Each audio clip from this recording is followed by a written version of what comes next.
तो फ्रेंड्स, आज की इस वीडियो में आज की इस क्लास में हम लोग पढ़ेंगे राष्ट्रीय जनगणना या भारत में हुई जनगणना से संबंधित महत्वपूर्ण प्रश्न जो आने वाले आगामी एग्जाम है, जितने भी प्रतियोगी परीक्षाएं हैं उसके लिए बहुत ही ज़्यादा इम्पोर्टेंट महत्वपूर्ण है। तो चलिए बारी बारी से देखते हैं हम लोग प्रश्न को और उसके बारे में पढ़ते हैं और उसे बनाते हैं। तो पहला प्रश्न है कि राष्ट्रीय जनगणना 2011 के समय मुख्य जनगणना आयुक्त कौन थे। राष्ट्रीय जनगणना 2011 के समय मुख्य जनगणना आयुक्त कौन थे। तो इसका राइट आंसर कौन सा हो जाएगा? Option number B, DC Chandramouli. इससे संबंधित कुछ और प्रश्न हैं, जैसे कि भारत में प्रथम बार जनगणना कब कराया गया।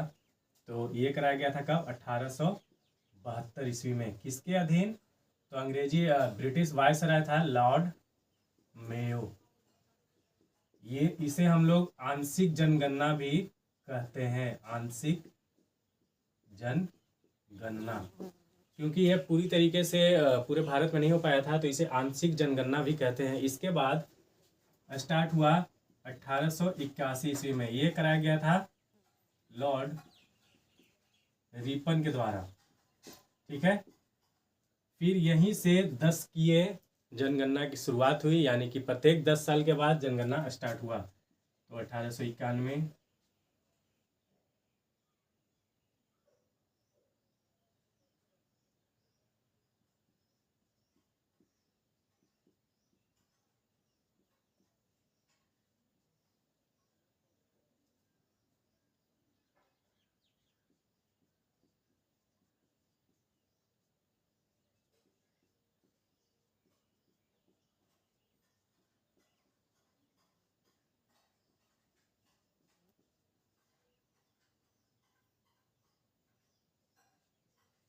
तो अब देखेंगे कि 1872 में स्टार्ट हुआ कहाँ? भारत में जनगणना। तो ये आंशिक जनगणना के रूप में जाना गया, तो इसे लॉर्ड मेयो के द्वारा कराया गया था 1881, यानी कि लॉर्ड रिपन के द्वारा। यहीं से 10कीय जनगणना की शुरुआत हुई।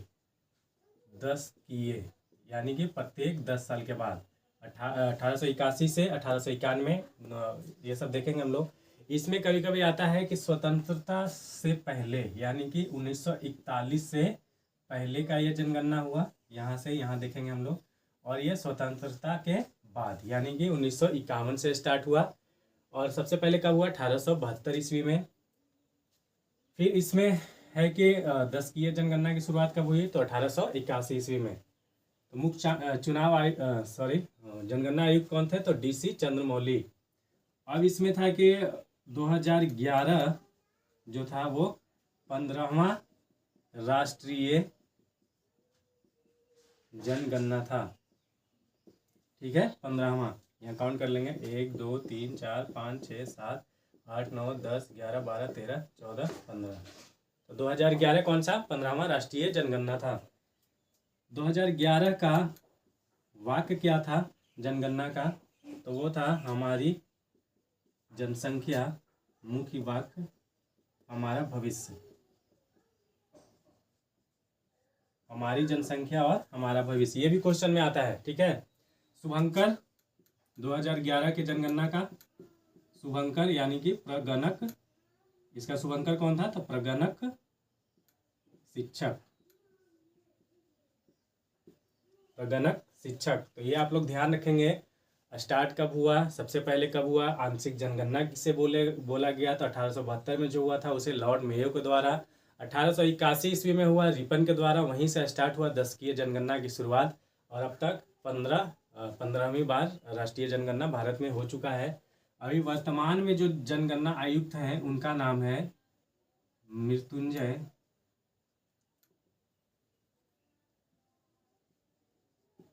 मृत्युंजय कुमार नारायण, ठीक है। तो एक प्रश्न से इसके बारे में जितने भी जनगणना से संबंधित जितने इम्पोर्टेंट संक्षेप प्रश्न है वो बेसिक सा वो मैंने बता दिया आपको कि कब स्टार्ट हुआ, कब से 10कीय जनगणना स्टार्ट हुई। उसके बाद 2011 जो जनगणना पिछले बार अंतिम जनगणना अभी तक भारत में हुआ वो कौन सा था? तो 15वां राष्ट्रीय जनगणना था। इसके शुभांकर क्या थे? इसका मुख्य वाक्य क्या था? तो हमारी जनसंख्या हमारा भविष्य। किसका? 2011 का। 2011 15वां राष्ट्रीय जनगणना था। 2021 कोविड के चलते या कुछ और कारण के चलते स्थगित कर दिया गया, ठीक है। तो देखेंगे आप लोग, इसे नोट डाउन भी कर लेंगे। ठीक। अगला प्रश्न देखेंगे हम लोग। अगला प्रश्न है कि भारत सरकार ने पहली राष्ट्रीय जनसंख्या नीति का घोषणा कब किया। पहली राष्ट्रीय जनसंख्या नीति की घोषणा कब की? तो इसका ऑप्शन देखेंगे हम लोग 1971, 72, 76 या 86। तो इसका राइट आंसर कौन सा हो जाएगा? Option number C 1976। राष्ट्रीय जनसंख्या नीति का मतलब है कि जनसंख्या वृद्धि को नियंत्रण कैसे किया जाए। ठीक है। अगला प्रश्न देखेंगे।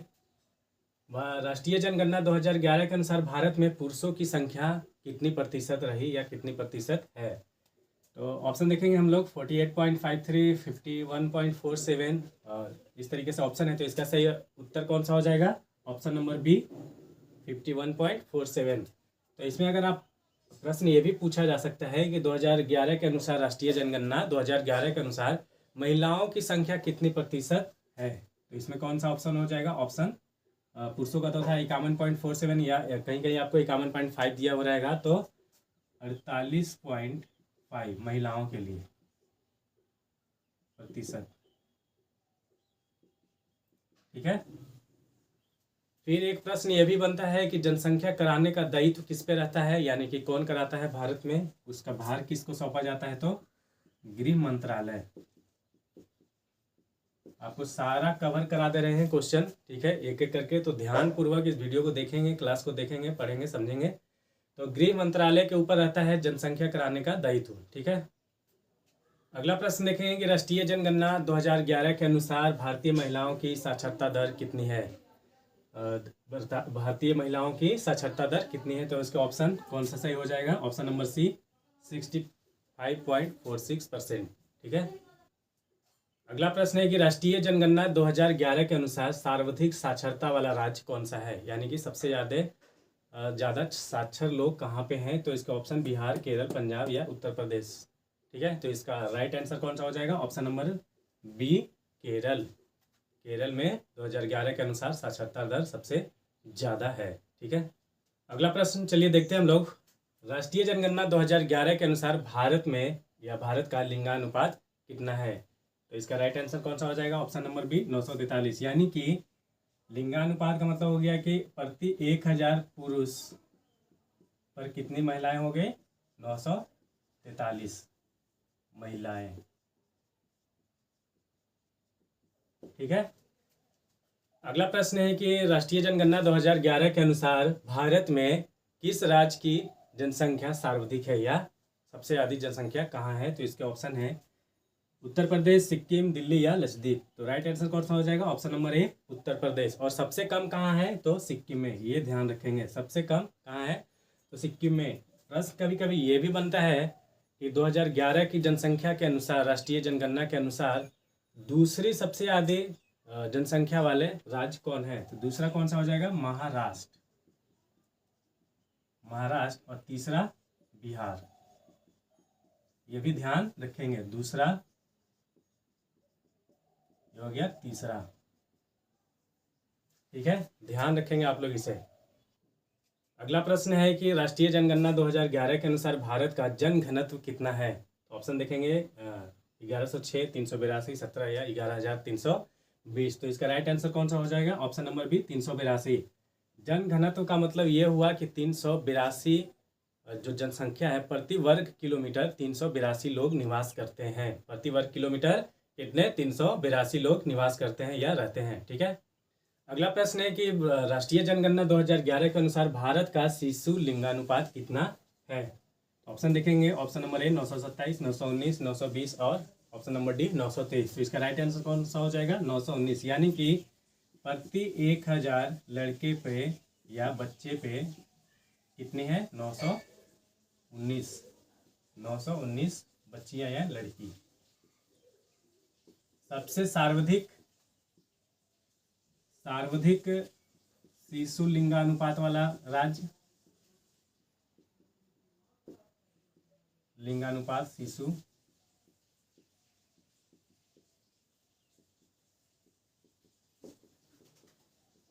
कौन सा है 2011 के अनुसार?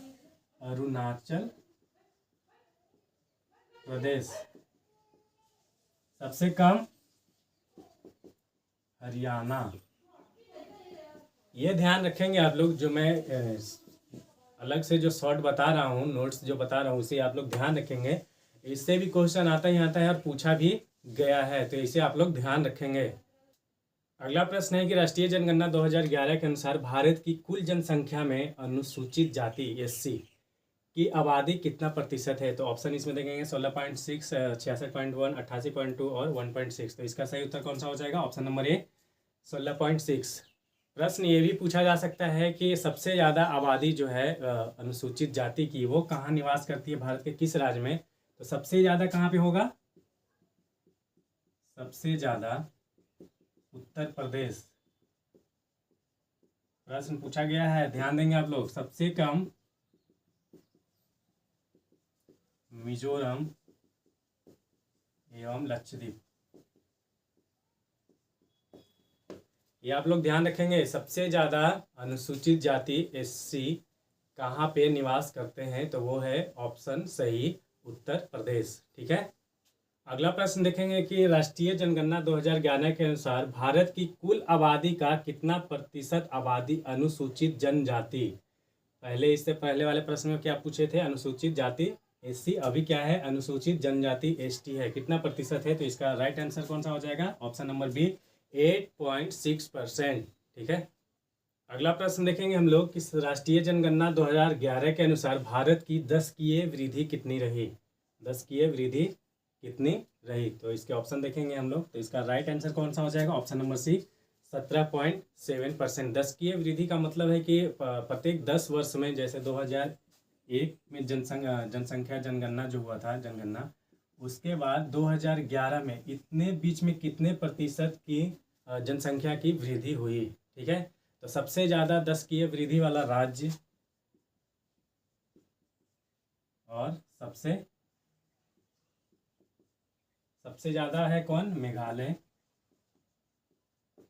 सबसे कम नागालैंड। ये भी ध्यान रखेंगे आप लोग। ठीक है। दशकीय वृद्धि कितनी प्रतिशत रही? तो 17.7% सबसे ज़्यादा। यानी दशकीय वृद्धि का मतलब क्या हुआ? पिछले बार जो जनगणना हुआ था 2001 में, उसके बाद 2011 में, तो इतने वर्षों के अंतराल के बीच कौन सा प्रतिशत रहा? तो 17.7%। अगला प्रश्न देखेंगे कि भारतीय जनगणना में किस जनगणना को महान विभाजक या महान विभाजन की संज्ञा दी गई? तो ऑप्शन देखेंगे 1921, 1931, 1951 या 2001। तो इसका राइट आंसर कौन सा हो जाएगा? Option number A 1921। महान विभाजक का मतलब या विभाजन का मतलब ये हुआ कि 1921 की जनसंख्या जनगणना के बाद लगातार ये देखा गया कि जनसंख्या में वृद्धि देखने को मिला, तो इसे हम लोग महान विभाजक की संज्ञा दी गई। किसे? 1921 ईस्वी में जो राष्ट्रीय जनगणना हुई थी उसको। ठीक है। अब कुछ और फिर प्रश्न है, जैसे जाति आधारित जनगणना कब कराया गया भारत में? तो इसके ऑप्शन है 1931 ईस्वी को जाति आधारित जनगणना कराया गया था।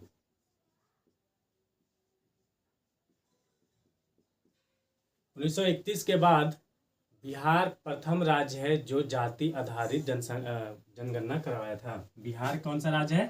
प्रथम राज्य है जो जाति आधारित जनगणना करवाया था। कब करवाया था? तो 2022-23 ईस्वी में।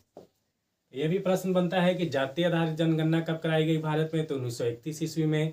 बिहार यानी कि 1931 के बाद भारत में या स्वतंत्र भारत में जाति आधारित जनगणना किस राज्य में प्रथम बार कराई गई? तो बिहार में। कब? तो 2022 से 2023 ईस्वी के बीच में। इसी तरीके का महत्वपूर्ण प्रश्न अगले वीडियो में मैं लाऊंगा। बिहार से संबंधित जो जनगणना हुआ, राष्ट्रीय जनगणना, तो बिहार में उसका क्या क्या प्रभाव पड़ा था और बिहार में उसकी क्या क्या स्थितियाँ थी, परिस्थितियाँ थी, उसके बारे में मैं अगले वीडियो में, अगले क्लास में उस पर कुछ महत्वपूर्ण प्रश्न लाऊंगा जो आगामी प्रतियोगी परीक्षाएँ जितनी भी है उसके लिए बहुत ही ज़्यादा महत्वपूर्ण साबित होंगे। ठीक है। तब तक के लिए आप लोग मन लगा के पढ़ें। धन्यवाद।